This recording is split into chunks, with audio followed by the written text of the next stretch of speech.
The Texas Rangers ranked 28th right now in runs scored per game. We didn't really see that one coming, if you want the truth. And they just demoted Jake Berger and brought up Blaine Krim right now. So talk a little bit about, what they're going to do with Jake and how Blaine is going to, help this team out at first base.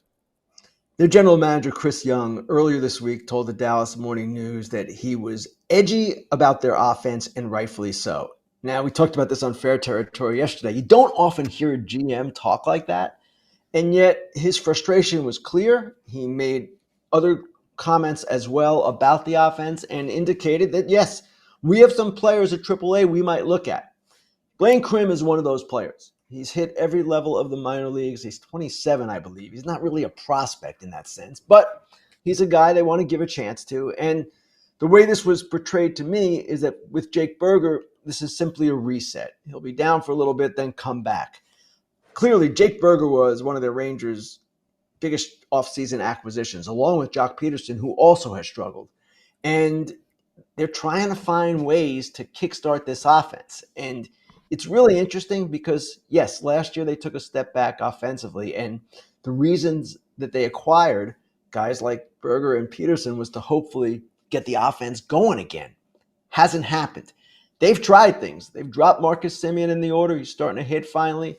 They basically benched Leody Taveras, the center fielder. So far, it's not working.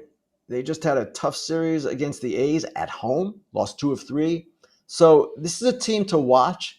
And their general manager, Chris Young, has clearly demonstrated that he's not going to wait around and simply say, hey, back of the baseball cards, guys will come around. No, he's doing things. Ken, I'm 0 for 3 on my questions with getting you to know what the answers are. So maybe you know what this answer is. When you talk to Chris Young, did he allude to anything with fastballs? Because they brought over Jock Peterson and Jake Berger because they were elite at hitting fastballs. Their numbers on fastballs this year are atrocious. Jock Peterson's hitting 041 on fastballs.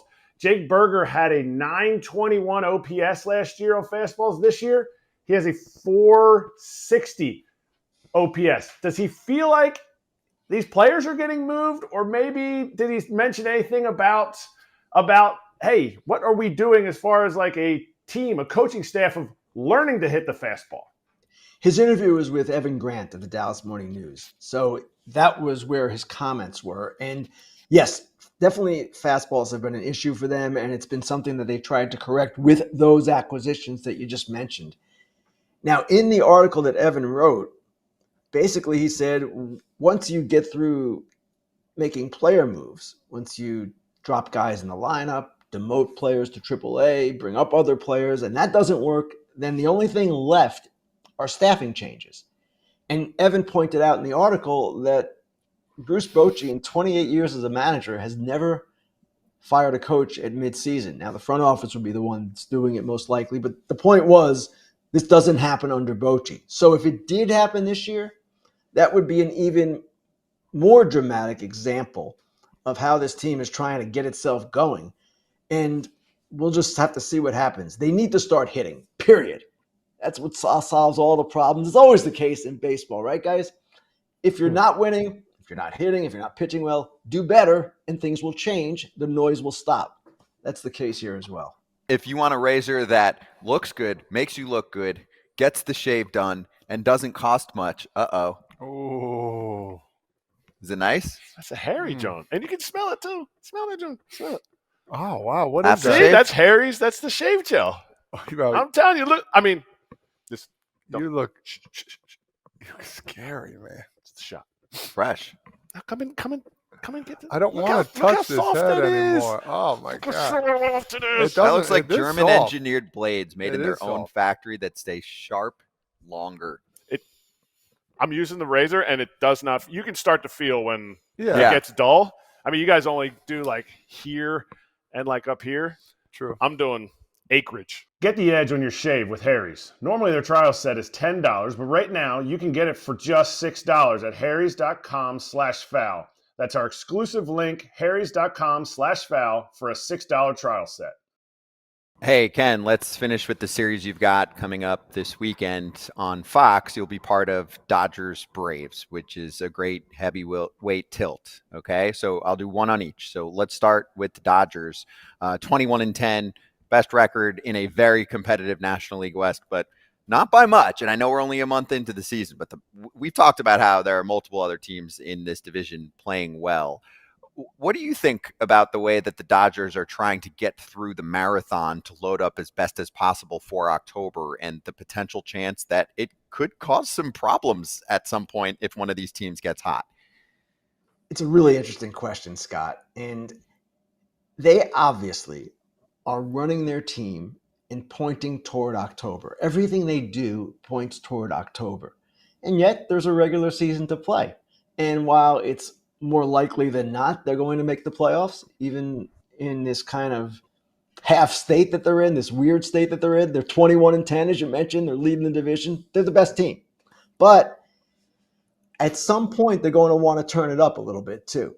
And it's understandable for a team coming off a World Series to have injuries. It's understandable when that team doesn't really necessarily fire on all cylinders right away. There's something of a hangover effect that takes place with teams. But it's going to be really interesting to see when Dave Roberts and the front office kind of puts the pedal to the metal a little bit and says, hey, we got to go here. They have succeeded and done very well not really doing that. But at some point, that focus, that intensity is going to need to come back. And I'm not saying they're not trying. Of course they're trying. But there's a different level. And you can't expect it to be the same sitting here on May 2nd. You couldn't have expected it in April. I don't know that you can expect it in June. But as we go forward and as we get to the postseason or closer to it, certainly at that point, the Dodgers are going to have to turn it up and will want to turn it up and are quite capable of turning it up.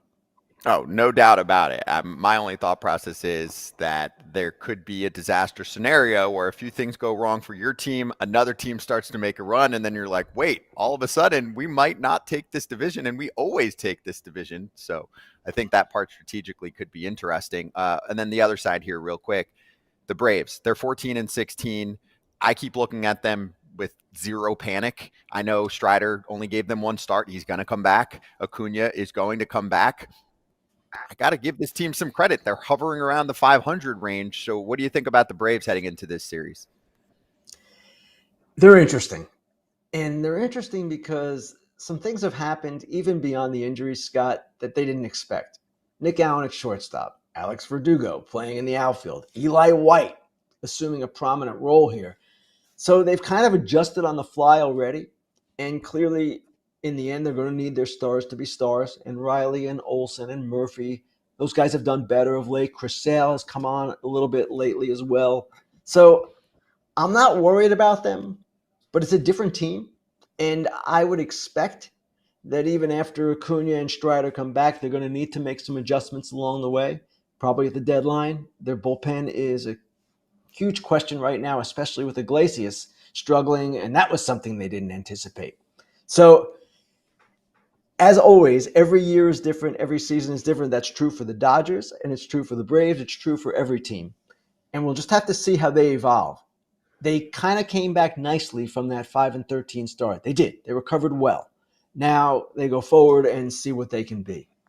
Yeah, and this could be a statement series. I know it's early, and we've seen some good Dodgers-Braves matchups in the past few years too. So we'll see. Ken, enjoy the weekend, and we'll be watching you on Fox on Saturday. And thanks for the time. And I encourage everyone to check out the article in The Athletic on the shrinking zone evaluation. We just barely scratched the surface. Thanks, Ken. Thanks, guys. Hey, everybody. Be sure to like and subscribe for more content. We're back here every weekday, all year long, so do not miss an episode. The videos are coming in all day. Here's another video you might enjoy. Baseball the way it should be covered.